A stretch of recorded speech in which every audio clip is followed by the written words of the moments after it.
ஆஸ்திரேலியாவில் வாழும் மிகவும் பிரபலமான உயிரினங்களில் ஒன்று கங்காரு.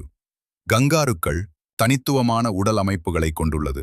பெரிய பின்னங்கால்கள், தடித்த வால் மற்றும் அவை குதித்துச் செல்ல மட்டுமே தகவமைப்புகளை பெற்றிருக்கிறது. அவற்றால் பின்னோக்கி நடக்கவோ அல்லது குதிக்கவோ முடியாது. இந்த அமைப்பு முன்னோக்கிச் செல்வதற்கும் சமநிலையை பேணுவதற்கும் அதிவேகத்தில் பயணிக்கவும் உதவுகிறது. கங்காருக்களின் சக்தி வாய்ந்த பின்னங்கால்கள் மற்றும் பெரிய பாதங்கள் முன்னோக்கி குதிப்பதற்காக மட்டுமே வடிவமைக்கப்பட்டுள்ளன. இந்த கால்கள் ஒன்றையொன்று சார்ந்து இயங்குவதால் தனித்தனியாக பின்னோக்கி நகர்த்த முடியாது. கங்காருவின் தடித்த தசைநார் வால் குதிக்கும்போது 5வது கால் போல செயல்பட்டு சமநிலையை தருகிறது.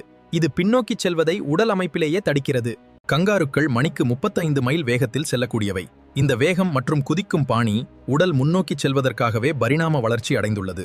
கங்காருக்கள் மெதுவாக நகரும்போது வால் மற்றும் முன்கால்களை பயன்படுத்தி தவழும், ஆனால் வேகமாகச் செல்லும்போது குதிக்கும். ஆஸ்திரேலியாவின் தேசிய சின்னத்தில் கங்காரு இடம்பெறுவதற்கு காரணம் அது எப்போதும் முன்னோக்கி மட்டுமே செல்லும் என்பதை குறிக்கவே. இந்த வீடியோ பிடித்திருந்தால் லைக் பண்ணுங்கள் ஃப்ரெண்ட்ஸ், சப்ஸ்கிரைப் பண்ணுங்கள் ஃப்ரெண்ட்ஸ். தேங்க்யூ.